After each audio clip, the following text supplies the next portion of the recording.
want to give my thoughts on this situation, and basically, what you're looking at is the shareholders meeting approval rating.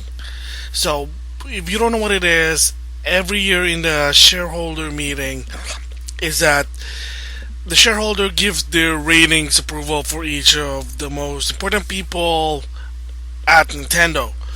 And basically, the key thing from what I heard is if your percentage approval became 75% or lower, then it's time to replace that person because it basically means that person's not doing a good job in the company. And if you try to convert that to grade scale, that's like a C. So why am I even talking about this? Well, like I said, they just had their shareholder meeting and they finally revealed their approval rating for the top people. So basically, what you're looking at here, one of the pictures is their new approval rating versus their old one in parentheses. The one in the parentheses are basically from 2014. And I'll explain more about what the deal is. So first of all, look at Satoru Iwata. Oh boy, everybody's favorite CEO for Nintendo. Last year was 80.64%. Now it became 83.45%. Wow, interesting. Okay, and then the next one is Genyo Takeda. Never heard of the person. I guess it must be some upper developer. 86% point or 86.80%. Now it's 92.07. Wow, he must be really doing something really good. Oh, here's a good one. Shigeru Miyamoto, 86.81% last year. This year is 92.08%. Wow, that's interesting. Again, a big leap. And I'm just gonna skip the other one.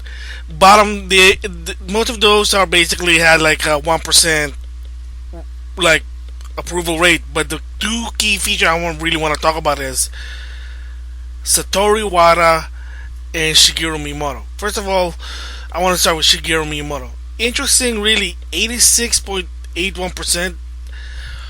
I mean, if we wasn't for Miyamoto, there wouldn't be Nintendo. There wouldn't be a good game. There wouldn't be a Mario Brothers, Zelda, you name it, Pikmin, Splatoon, I guess. But then, according to him, he brought in a paint gun. But then, he is one of some of his people basically asked him, "Hey, make a game, some new game," and they got Splatoon. Different story. But he was also Pikmin. Oh, Nintendo was his idea. Wii Fit, that was actually him. So that's what Shigeru Miyamoto is. I don't know what happened last year with him. Probably some of the games just wasn't that good. So that's why it's 86%, which is kind of weird to me. But then it had a big leap too by I guess 6%, 92.08. So that's actually interesting. But then the big one that I really want to talk about is Satoru Iwata. Again, everybody's CEO. The person's running for a while since the second half of 2013 to 2014 is that some of the Nintendo fans want him to step down, and I already said the story before because of his direction. Not a lot of Nintendo fans approve it, and here's basically the story of what happened. In 2013, his approval rate was actually 78.60%. Let me say it again, 76.0 or 0.80. But let's just say 76%. That's close to 75. And like I said, if your approval rate is 75 and lower, that's bad. So why is it in 2013 his approval rate was low? What happened there? Well, easy. Because ever since, like I said, he was known for since 2014. For the past 3 years, Nintendo was losing a lot of money. The 3DS failed because it was overpriced. There wasn't any game when the 3DS came. Same goes with the Wii U. Look what happened to the Wii U on 20 when it first came out in 2012. It had a good start, but it failed. There wasn't a lot of Nintendo games because they didn't realize that HD game was hard. Third-party support pulled out because they said, "Well, why are you using last-gen technology?" They weren't making any money. No, the Wii U was not selling. They were losing a lot of money, and because of it, when push came to shove, they said, "Wow, we lost a lot of money. That's really bad. We can't trust you." 76%. And then when it came to 2014, and what happened was, at first you say, "Oh, great." Within a year, the Wii U already had a price drop. It already did. Fortunately, it depends. But because of the price drop, again, they lost a lot of money, $500 million. And again, I mean, he blames himself because of poor marketing, poor strategy, poor technology, poor idea. It's just the timing was just way so off. Unlike the Wii with the technology, the gimmick, what's basically what's on the top.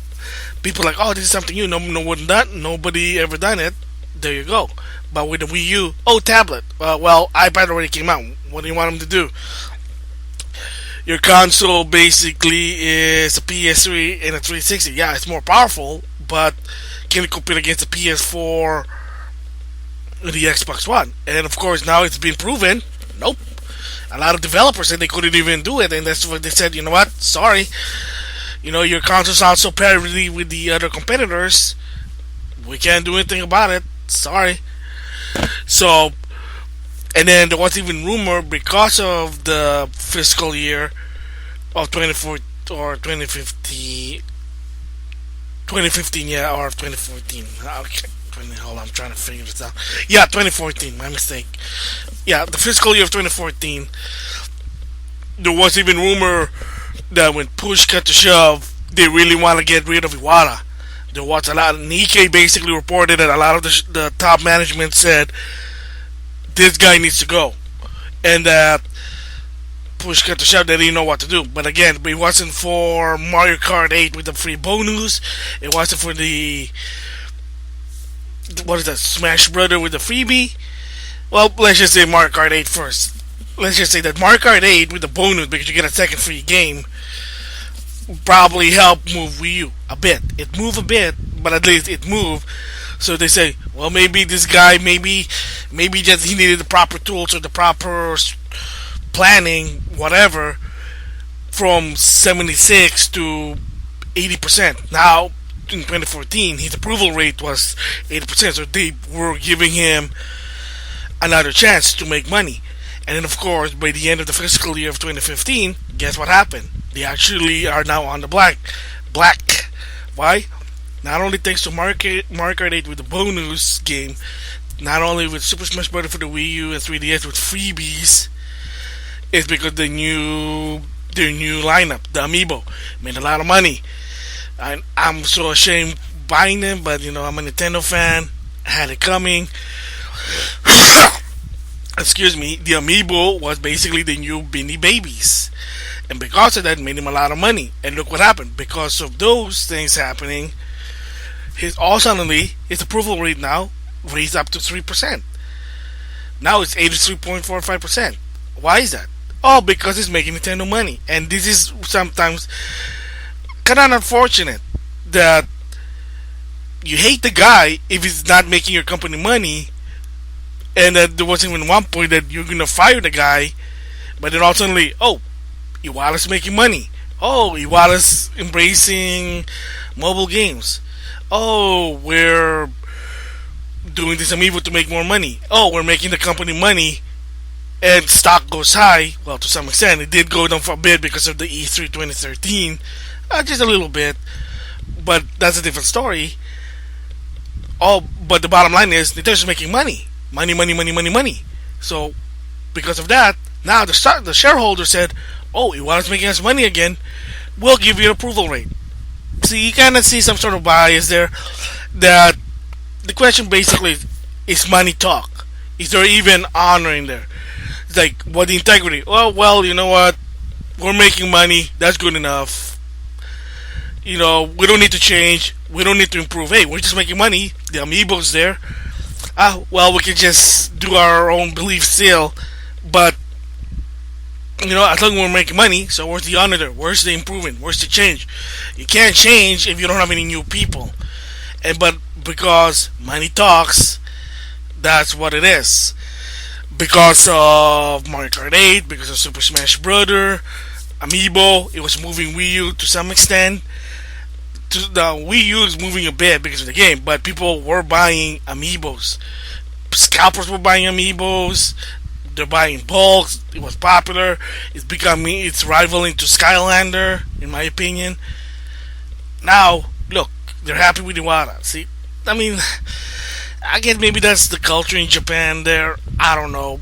But the way I see it, it is kind of unfortunate that if somebody just helping to make money, we're going to keep you. We don't need somebody new, because again, a lot of times there is a downside to that, is that having somebody new who's probably unworthy, unrecognizable, or whatever could maybe make it worse. And yes, that could happen, and it did happen with Konami.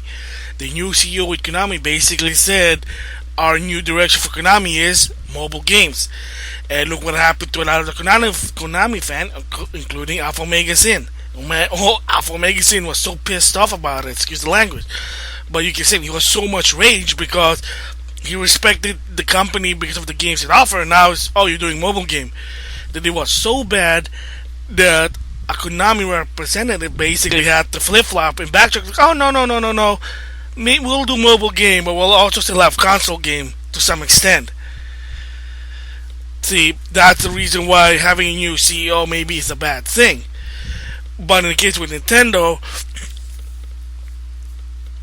Iwata is starting to change. Like I said in one of my previous V-blogs about Iwata, he is starting to adapt. Unfortunately, a slow pace. He's finally embracing mobile gaming. He was against it, but now he said, you know what, fine, we'll do mobile gaming. He's going back to the Red Ocean strategy again. He's trying to make Project NX, rumor has it, it could be competitive, less gimmick, more power, that's the key thing. And they're going with the Red Ocean strategy. Yes, the reason why they went to the Blue Ocean strategy was with the GameCube. But you also gotta understand that the PlayStation 2 was so far ahead that it beat the Dreamcast. And what the PS2 did was everything right.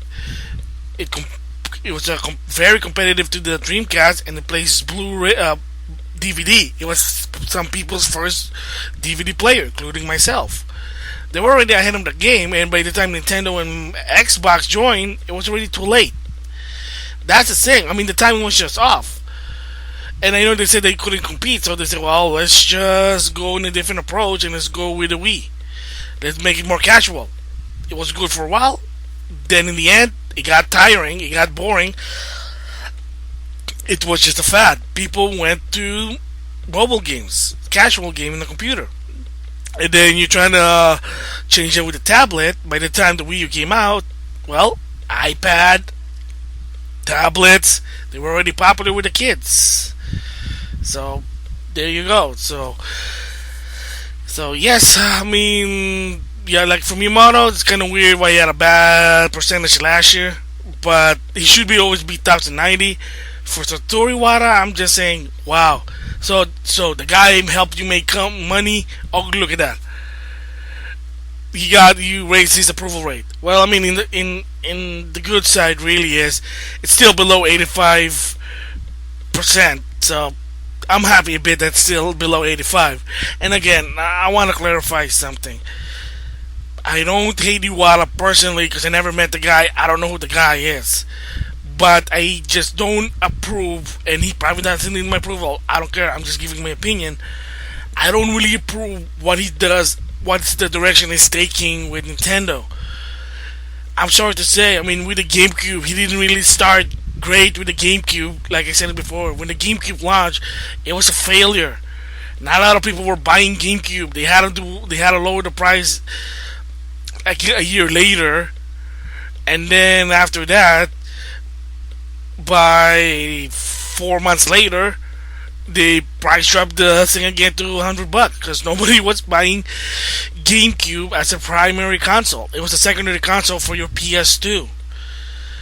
So, I mean, they keep giving him chances over chances. That's great, but again, I mean, this is going far enough. I mean, it is time for change. I'm sorry to say. That's why I I don't dislike him personally, but in the perspective of business, I don't like what he's doing. I don't like the direction he's taking with Nintendo. That's all. Anyway, so that's my thoughts about this shareholders approval rating. I think I see bias just because someone's making money. Oh, we'll keep him. So again, it is what it is. So yeah,